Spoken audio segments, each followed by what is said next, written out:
So recently I watched The Phantom of the Opera, the musical. Why did I do that? I don't know, to be honest. I think it might have something to do with the fact that my very first girlfriend, she was very into this movie. She was obsessed with it, and every time she made me watch it, I definitely did not pay attention and tried to block it out of my memory as much as possible.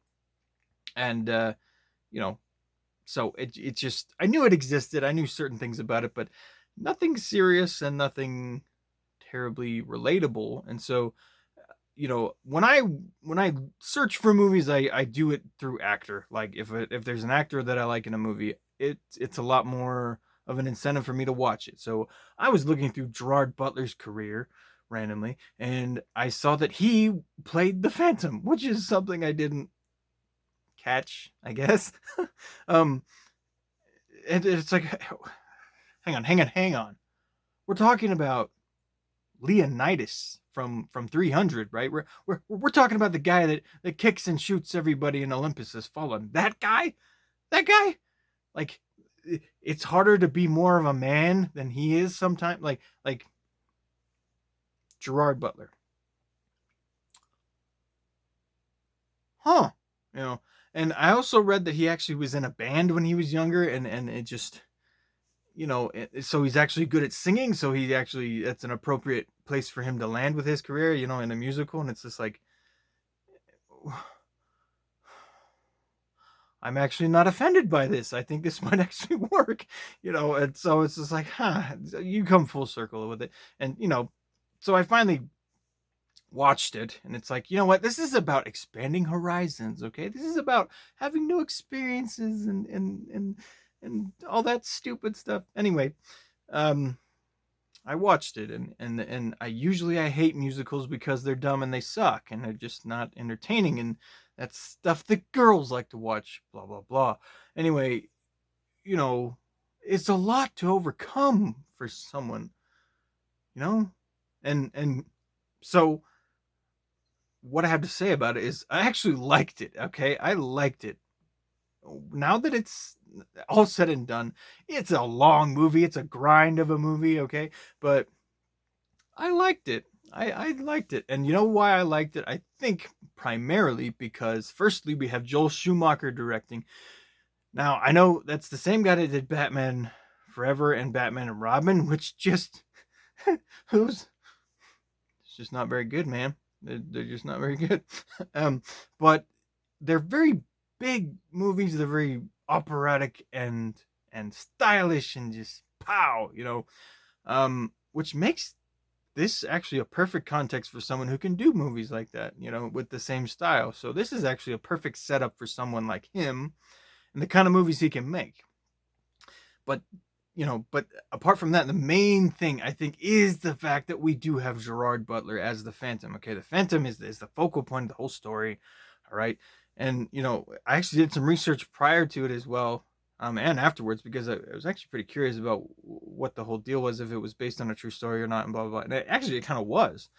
It started as a book. Some guy in France wrote it, um, and it's about a real opera house. And apparently, this opera house had catacombs underneath it and tunnels and whatever. Um, and also a lot of rumors and a lot of weird stories about possible ghosts or hauntings inside, occasionally. And so that's crazy to think about. Like, wow, real ghosts, maybe. And so it added to the allure. Like I find a story a lot more fascinating when it's based in some things that actually had happened. Anyway, Gerard Butler is just, he's fantastic as the Phantom. Okay, and like you watch Broadway stuff or listen to other songs from just the Broadway musicals or whatever, and they're like these petite, like, high pitched choir boys, like, oh, look at me, I can sing. It's like, we're still talking about a phantom here. We're still talking about a man who's actually scary, like he's frightening. You know, got a mask on. He's running around in a cloak in the dark, dropping, lanterns on people. Like, it's scary. He's not a nice person. At least most of the time. Some of the time, he's he's scary. He's supposed to be scary. That's where the separation thing I think happens sometimes with the Broadway musical style and the movie style, because in a movie you still need a character to be the character, so it works and flex with the plot. It's not nearly as focused as heavily upon the music and the quality of the voice, even though that's very important.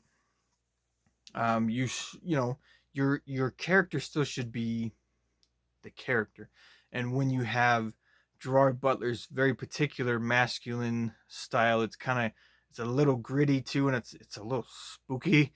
The way that he does this character, like it just lands perfectly for the context of everything else, because it's all these frilly opera people, and then you have a guy who's dead serious on making the best show possible. And he's orchestrating everything from behind the scenes, and if you do something he doesn't like, you might be hanging from the rafters, that sort of thing. And so, very cool approach to this character. And I it's something I can appreciate. I didn't expect that out of myself, you know.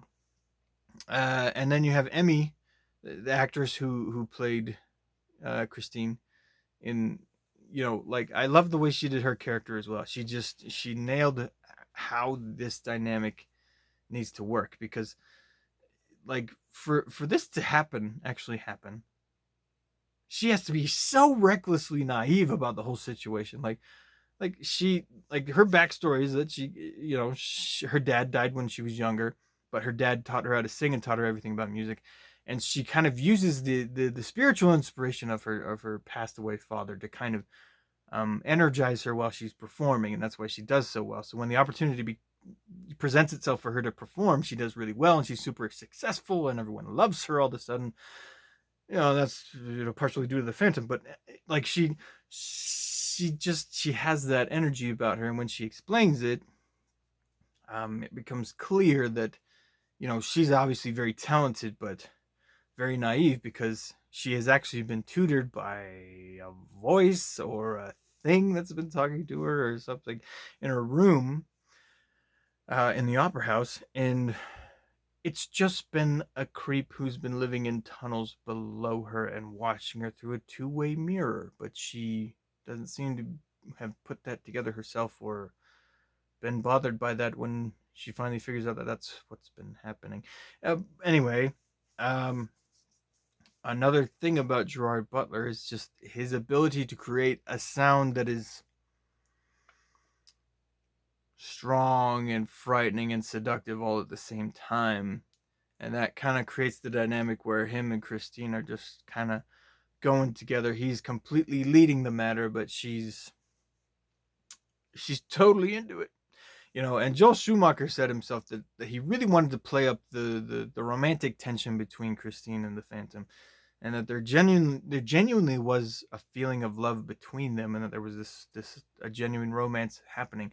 And what's great about it is they totally deliver on this third guy who walks in as well. He's an old childhood friend of Christine's, and he sees her at the opera, and he's just like, oh my gosh, she's so pretty, she can sing, I think I want to marry her. Like, and the Phantom's like, hey, you can't do that. I gave her career. I taught her how to sing. You can't sing. I mean, you do, but I'm better. And so they just have the whole thing where there's a conflict there, and Christine is so encapsulated in her own fantasy world because of the tragedy of the death of her father, and the representation that the Phantom has connecting her to that idea, that she's just getting pulled between the two and doesn't really know which one to take, even though the obvious practical reason is to go with the semi-rich pretty boy who wants to marry you. But see, another reason why Gerard Butler's the man with this role is that he is not a quitter. Like he applies himself so hard to winning Christine over um that he just does. Okay, it just, I mean, spoiler, like um sorry if you haven't seen it, spoiler, but like what I love about this whole sequence is they have the interplay with how the music ebbs and flows throughout the whole thing, and then the growing anger and tension in the Phantom over the situation, and that um he just really desires Christine, and it's like his one gem he can take out of his dark and dreary life that he's had to live, even though he's quite brilliant in his own way.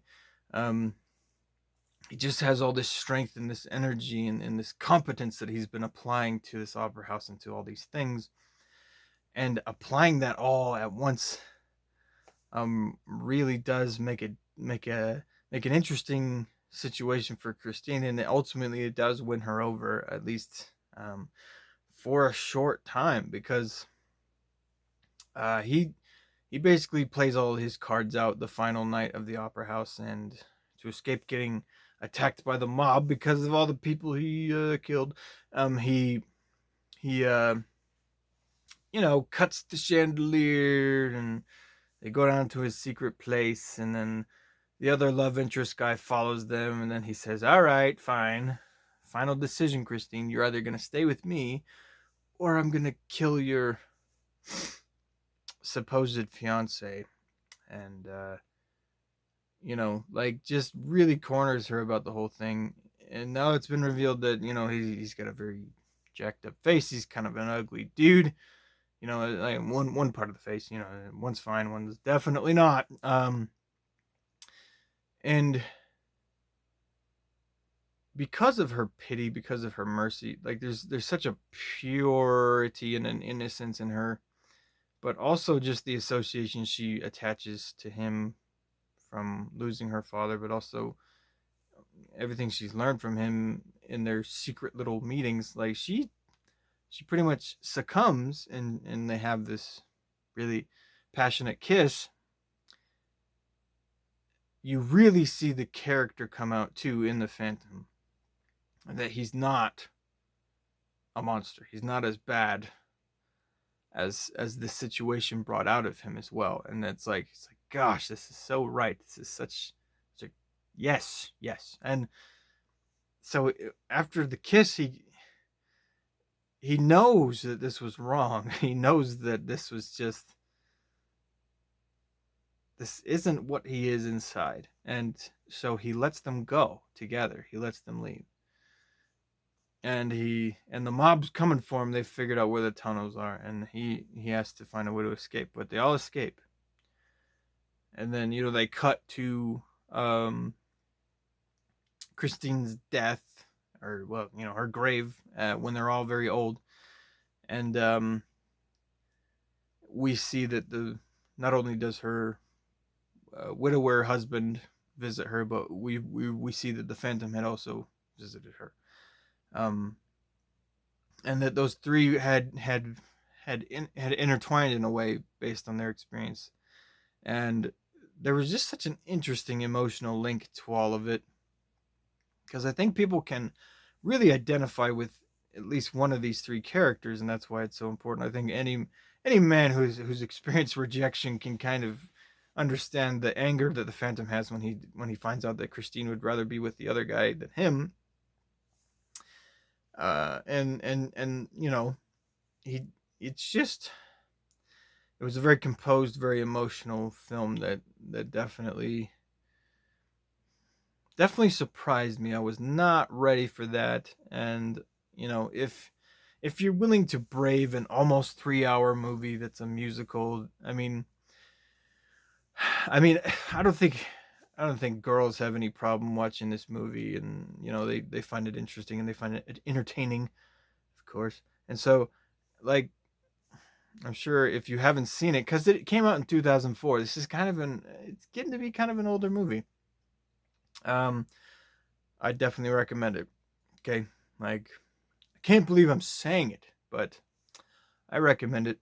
I think that there's definitely an entertainment value that may be overlooked by people who uh like myself, who would rather just watch Liam Neeson and whoever just kick and shoot people. I don't know, but you know, nice change of pace, nice little movie.